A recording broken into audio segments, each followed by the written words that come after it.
Welcome to the Gourmet Gentleman, where we are learning how to eat, drink, and dress well and to the glory of God. Today we're going to be making the Aviation cocktail, a classic cocktail with some interesting ingredients. Then we'll pair it with something to eat, something to wear, and something to listen to.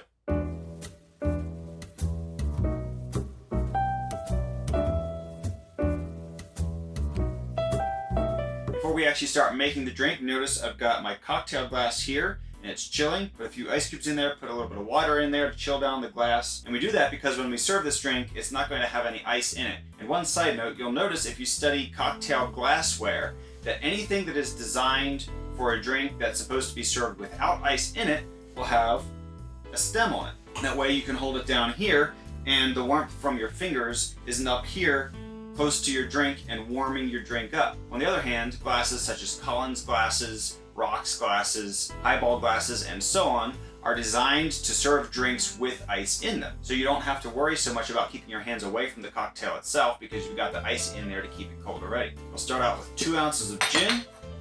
Just use your favorite London Dry style.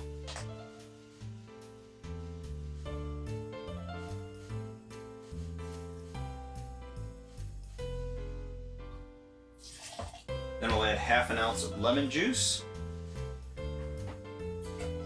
Then a 1/4 ounce of Maraschino Liqueur. Now maraschino, or maraschino I guess is actually the correct way to pronounce it, is a liqueur made from the Maraschino cherry, which is a sweet, kind of mild flavor, very unique tasting cherry, completely different from what we call maraschino cherries, those red things in super sweet food coloring syrup that you find in most stores. A true maraschino cherry is made from Maraschino cherries and really tastes excellent, makes a great garnish. It's really the only proper garnish for a drink like a Manhattan. So when you see those bright red little food coloring artificial cherries in a Manhattan or an old fashioned, that's a no-go. That's not what you want. The maraschino liqueur is an ingredient that's in a lot of classic cocktails, very unique tasting and very delicious. Next we'll add also a 1/4 ounce of Creme de Violette.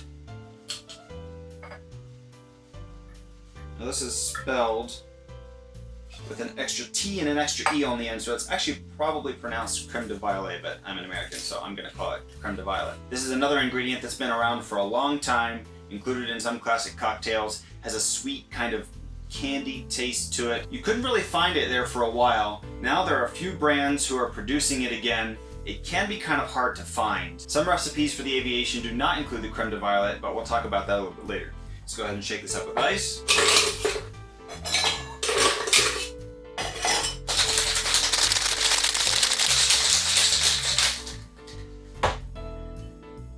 Ice water. It's usually best to double strain cocktails after you shake them, just to get rid of the little pieces of ice chunk and stuff that's in there that your cocktail strainer won't catch. We'll go ahead and a nice lemon twist.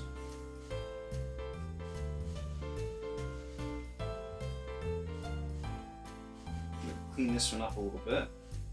I think a thinner twist is going to look better with this drink. There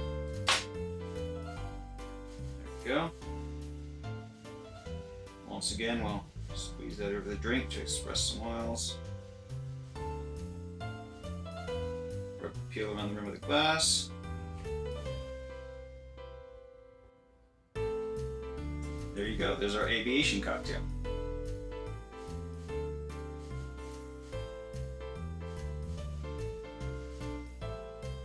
This is a very unique drink. A little bit citrusy, although you couldn't really pick it out as, oh, that's lemon flavor because of the 2 liqueurs here. The flavors mix so well together, they just kind of make a new, unique flavor all together. A little bit sweet, a little bit sour. This is a really good drink. This is a classic and very old cocktail. The first recipe was published in 1918. Interestingly, a later recipe published in the famous Savoy cocktail book in 1930 did not include the Creme de Violette. But if you want to try it without the Creme de Violette, because you want to try the other version, or you can't get your hands on it, it is a little hard to come by some places, add a little more maraschino or a little bit of simple syrup, otherwise your drink's going to be a little too sour. The food I would pair this with is purple cabbage slaw. It's a nice light dish, a little bit tart, Really good, and of course it's purple, so it kind of matches our drink. The Aviation is a stylish cocktail, so of course you've got to make sure you're wearing a stylish outfit while you're drinking it. I would suggest wearing a navy double-breasted blazer with off-white chinos, and to keep the lavender purple thing going, a lavender tie, maybe a purple boutonniere, something like that. For music to listen to, you can start with Lavender Blue, the Old English folk song. I like the version by Sammy Turner a lot.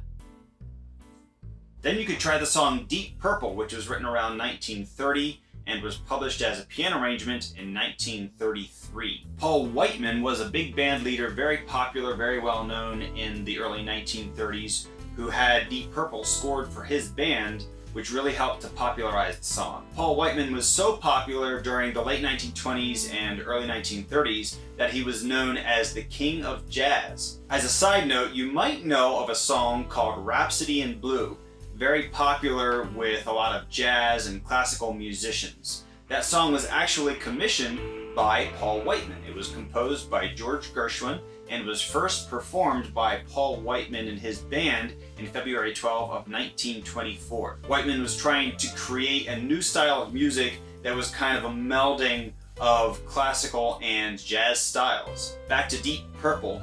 The old recording of Paul Whiteman's band is excellent. Definitely listen to that. My favorite is the recording by the Dominoes from 1956, so look that up, give it a listen. Now go enjoy that Aviation cocktail to the glory of God. If you like this video, give it a thumbs up, subscribe to our channel for more videos like this, and thanks for watching.